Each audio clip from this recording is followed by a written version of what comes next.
Welcome to my cooking house channel. ನಮಸ್ಕಾರ ವೀಕ್ಷಕರೇ, ಎಲ್ರಿಗೂ ಬೆಳಗಿನ ಶುಭೋದಯ. ನೀವೆಲ್ಲ ಹೇಗಿದ್ದೀರಾ? ನೀವೆಲ್ಲ ಚೆನ್ನಾಗಿದ್ದೀರಾ ಅಂತ ಭಾವಿಸ್ತಾ ನಾನು ಸಹ ತುಂಬ ಚೆನ್ನಾಗಿದ್ದೀನಿ.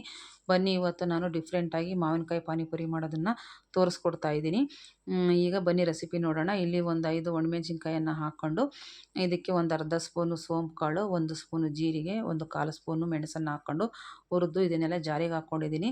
ಇದೇ ಜಾರಿಗೆ ಒಂದು ಅರ್ಧ ಸ್ಪೂನ್ ಧನಿಯಾ ಪೌಡರ್ ಸಹ ಹಾಕ್ಕೊಂಡು ಇದನ್ನು ತರ್ತರಿಯಾಗಿ ರುಬ್ಬಿ ಒಂದು ಸೈಡ್ಗೆ ಇಟ್ಕೊಂಡಿದ್ದೀನಿ. ನಂತರ 1 ಕೆಜಿಯಷ್ಟು ಆಲೂಗೆಡ್ಡೆ, 1/4 ಕೆಜಿ ನೆನೆಸಿರೋಂಥ ಬಟಾಣಿನ ಹಾಕಿ ಬೇಯಿಸೋದಕ್ಕೆ ಇಟ್ಕೊಂಡಿದ್ದೀನಿ. ಇಲ್ಲಿ ನಾನು ತೋತಾಪುರಿ ಮಾವಿನಕಾಯಿ ತೊಗೊಂಡಿದ್ದೀನಿ. ಅದನ್ನು ಸಿಪ್ಪೆ ತೆಗೆದ್ಬಿಟ್ಟು ಈ ಥರ ಪೀಸ್ಗಳನ್ನು ಮಾಡಿ ಜಾರಿಗೆ ಹಾಕ್ಕೊಂಡು ಇದಕ್ಕೆ 1.5 ಇಂಚು ಶುಂಠಿ ಸಹ ಹೆಚ್ಚಾಕ್ಕೊಂಡು, ಒಂದು 5 ಹಸಿರು ಮೆಣಸಿನ್ಕಾಯಿ, 1 ಹಿಡಿ ಪುದೀನ ಸೊಪ್ಪು, 1 ಹಿಡಿ ಕೊತ್ತಂಬರಿ ಸೊಪ್ಪನ್ನು ಹಾಕ್ಕೊಂಡು ಇದನ್ನು ತರ್ತರಿಯಾಗಿ ರುಬ್ಕೊಂಬರಬೇಕು. ರುಬ್ಕೊಂಬಂದಿರೋದಕ್ಕೆ ಮತ್ತು ಒಂದು ಸ್ವಲ್ಪ ಬ್ಲ್ಯಾಕ್ ಸಾಲ್ಟು 1 ಸ್ಪೂನಷ್ಟು, ಒಂದು ಅರ್ಧ ಸ್ಪೂನಷ್ಟು ಹಿಂಗನ್ನು ಸೇರಿಸ್ಕೊಂಡು, ಇಲ್ಲಿ ಪುಡಿ ಹಿಂಗು ಬ್ಲ್ಯಾಕ್ ಸಾಲ್ಟು ಪುಡಿ ಇರಲಿಲ್ಲ, ಗಟ್ಟಿದೇ ಇತ್ತು, ಹಾಗಾಗಿ ಅದನ್ನೇ ಹಾಕ್ಕೊಂಡಿದ್ದೀನಿ. ಹಾಕ್ಬಿಟ್ಟು ಇದಕ್ಕೆ ಒಂದು 2 ಸ್ಪೂನ್ ಸಕ್ಕರೆನ ಹಾಕ್ಕೊಂಡು ಮತ್ತೆ ನುಣ್ಣಗೆ ರುಬ್ಕೊಂಬರಬೇಕು. ರುಬ್ಬಿರೋ ಅಂಥ ಪೇಸ್ಟ್ನ ಒಂದು ಬಟ್ಲಿಗೆ ಹಾಕ್ಕೊಂಡು ಇದಕ್ಕೆ 1.5 ಲೀಟ್ರಷ್ಟು ನೀರನ್ನು ಸೇರಿಸ್ಕೊತಾ ಇದ್ದೀನಿ. ನೀವು ಬಂದಿರೋದು ಕ್ವಾಂಟಿಟಿ ಮೇಲೆ ನೀವು ನೀರನ್ನು ಸೇರಿಸ್ಕೊಳ್ಳಿ. ನಾನಿಲ್ಲಿ ಬಂದಿರೋ ಕ್ವಾಂಟಿಟಿಗೆ ನಾನು 1.5 ಲೀಟ್ರಷ್ಟು ನೀರನ್ನು ಸೇರಿಸ್ಕೊಂಡು ಉಪ್ಪು ಸಹ ಹಾಕ್ಕೊಂಡಿದ್ದೀನಿ. ಇದಕ್ಕೆ ಉಪ್ಪು ಹಾಕ್ಕೊಂಡಾದ್ಮೇಲೆ ಇದಕ್ಕೆ ಚಿಕ್ಕದಾಗಿ ಹೆಚ್ಚಿರೋಂಥ ಕೊತ್ತಂಬರಿ ಸೊಪ್ಪನ್ನು ಸಹ ಸೇರಿಸ್ಕೊಂಡು ಒಂದು ಅರ್ಧ ಒಪ್ಪು ನಿಂಬೆಹಣ್ಣಿನ ರಸನೂ ಸೇರಿಸ್ಕೊತಾ ಇದ್ದೀನಿ. ಸೇರಿಸ್ಕೊಂಡೆಲ್ಲ ಚೆನ್ನಾಗಿ ಮಿಕ್ಸ್ ಮಾಡಿ ನಂತರ ಇದಕ್ಕೆ ಒಂದು ಸ್ವಲ್ಪ ಕೊತ್ತಂಬರಿ ಸೊಪ್ಪು, ಆಮೇಲೆ ಇಲ್ಲಿ ನಾವು ಜೀರಿಗೆ, ಸೋಂಪು, ಮೆಣಸು ಎಲ್ಲ ಹುರಿದಿದ್ದೀವಲ್ಲ, ಅದು ಪುಡಿನೂ ಸಹ ಇದಕ್ಕೆ ಸೇರಿಸ್ಕೊಂಡು ಮತ್ತು ಇದಕ್ಕೆ ಖಾರ ಬೂಂದಿನೂ ಸಹ ಸೇರಿಸ್ಕೊಂಡು ಚೆನ್ನಾಗೆಲ್ಲ ಮಿಕ್ಸ್ ಮಾಡ್ಕೊಬೇಕು.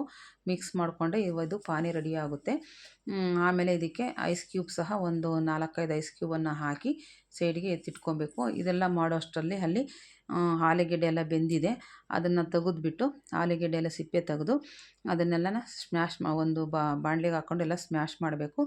ಆನಂತರ ಇದಕ್ಕೇನೆ ಬೇಯಿಸಿರೋಂಥ ಬಟಾಣಿ ಸಹ ಸೇರಿಸಿ ಅದನ್ನು ಚೆನ್ನಾಗೆಲ್ಲ ಜೊತೆಗೆ ಸ್ಮ್ಯಾಶ್ ಮಾಡ್ಕೊಬೇಕು. ಆಮೇಲೆ ಇದಕ್ಕೆ ಒಂದು ಸ್ವಲ್ಪ ಹೆಚ್ಚಿರೋಂಥ ಕೊತ್ತಂಬರಿ ಸೊಪ್ಪು, ಆಮೇಲೆ ಚಿಕ್ಕದಾಗಿ ಹೆಚ್ಚಿರೋಂಥ ಹಸಿರು ಮೆಣಸಿನ್ಕಾಯಿ ಸಹ ಸೇರಿಸ್ಕೊಬೇಕು. ಆಮೇಲೆ 1-2 ಈರುಳ್ಳಿನ ಚಿಕ್ಕದಾಗಿ ಹೆಚ್ಕೊಂಡಿರೋಂಥವನ್ನು ಸಹ ಹಾಕಿ ಚೆನ್ನಾಗಿ ಮಿಕ್ಸ್ ಮಾಡ್ಕೊಬೇಕು. ಇದೆಲ್ಲ ಮಿಕ್ಸ್ ಆದಮೇಲೆ ಇದಕ್ಕೆ ನಾವು ಸೋಂಪು, ಜೀರಿಗೆ, ಮೆಣಸು, ಧನಿಯಾ ಎಲ್ಲ ಹುರಿದು ಪುಡಿ ಮಾಡ್ಕೊಂಡಿರೋಂಥ ಪುಡಿನೂ ಸಹ ಇದಕ್ಕೆ ಸ್ವಲ್ಪ 1 ಸ್ಪೂನಷ್ಟು ಸೇರಿಸ್ಕೊಬೇಕು. ಸೇರಿಸ್ಕೊಂಡು ಎಲ್ಲ ಮಿಕ್ಸ್ ಮಾಡಿ ಇದನ್ನು ಸಹ ಒಂದು ಸೈಡ್ಗೆ ಎತ್ತಿಟ್ಕೊಳ್ಳಿ. ನಂತರ ಈಗ ಸ್ಟವ್ ಮೇಲೆ ಒಂದು ಬಾಣಲಿ ಇಟ್ಬಿಟ್ಟು ಸ್ವಲ್ಪ ಎಣ್ಣೆನ ಹಾಕಿ ಇದಕ್ಕೆ ರೆಡಿ ಪಾಪಡನ್ನು ಹಾಕ್ಬಿಟ್ಟು, ಪಾನಿಪುರಿ ಪಾಪಡ್ ಸಿಗ್ತದೆ ಮಾರ್ಕೆಟಲ್ಲಿ, ನಾನು ಅದನ್ನೇ ತರಿಸಿದ್ದೆ. ಹಾಕ್ಬಿಟ್ಟು ಇದನ್ನು ಮೀಡಿಯಮ್ ಉರಿನಲ್ಲೇ ಕರಿಬೇಕು. ಜೋರಿ ಇಟ್ಬಿಟ್ರೆ ಪಾಪಡ್ ದಪ್ಪನೂ ಆಗೋದಿಲ್ಲ, ಆಮೇಲೆ ಗಟ್ಟಿ ಬಂದುಬಿಡುತ್ತೆ, ಚೆನ್ನಾಗಿ ಅರಳೋದಿಲ್ಲ. ಹಾಗಾಗಿ ಇದು ಮೀಡಿಯಮ್ ಉರಿಯಲ್ಲಿ ಕರಿದರೆ ಪಾಪಡ್ ಚೆನ್ನಾಗಿ ಹದವಾಗಿ ಅದು ಫ್ರೈ ಆಗುತ್ತೆ ಮತ್ತು ದಪ್ಪರು ಸಹ ಆಗುತ್ತೆ. ಈ ಥರ ಎಲ್ಲ ಪಾಪಡ್ಗಳನ್ನು ಕರೆದು ಇಟ್ಕೊಂಡ್ಬಿಟ್ರೆ ಎಲ್ಲ ರೆಡಿ ಆಗುತ್ತೆ. ಈಗ ಪಾನಿಪುರಿನ ಸರ್ವ್ ಮಾಡೋಣ. ಈಗ ಪುರಿನ ಒಂದು ಸೈಡ್ ಎಲ್ಲ ಒಡೆದುಬಿಟ್ಟು ಅದಕ್ಕೆ ಮಾಡಿರೋಂಥ ಆಲೂಗೆಡ್ಡೆ ಪಲ್ಯನೂ ಸಹ ಸೇರಿಸಿ ಪಾನಿ ಒಳಗಡೆ ಡಿಪ್ ಮಾಡಿ ತಿಂದರೆ ತುಂಬ ರುಚಿಯಾಗಿರುತ್ತೆ.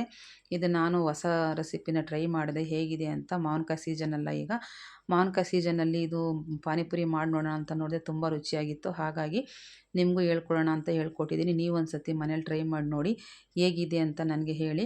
ಈ ಮಾವಿನಕಾಯಿ ಸೀಸನಲ್ಲಿ ಬೇಜಾನ್ ಥರದ ಅಡುಗೆಗಳನ್ನೆಲ್ಲ ಮಾಡ್ತೀವಿ, ಅದಕ್ಕೋಸ್ಕರ ನಾನು ಪಾನಿಪುರಿನೂ ಒಂದು ಸತಿ ಟ್ರೈ ಮಾಡಿ ನೋಡೋಣ ಅಂತ ಮಾಡಿದೆ. ತುಂಬ ಚೆನ್ನಾಗಿತ್ತು. ನೀವು ಒಂದು ಸತಿ ಮನೆಯಲ್ಲಿ ಟ್ರೈ ಮಾಡಿ ನೋಡಿ. ಮಾಮೂಲಿ ಪಾನಿಪುರಿ ತಿಂದು ಬೇಜಾರಾಗಿದ್ದರೆ ಈ ಥರದ್ದೊಂದು ಹೊಸ ರೆಸಿಪಿ ಇದು, ಮಾಡಿಕೊಂಡು ತಿನ್ಬೋದು. ಎಲ್ಲ ತುಂಬ ಇಷ್ಟಪಡ್ತಾರೆ. ಒಂದು ಸರಿ ಟ್ರೈ ಮಾಡಿ.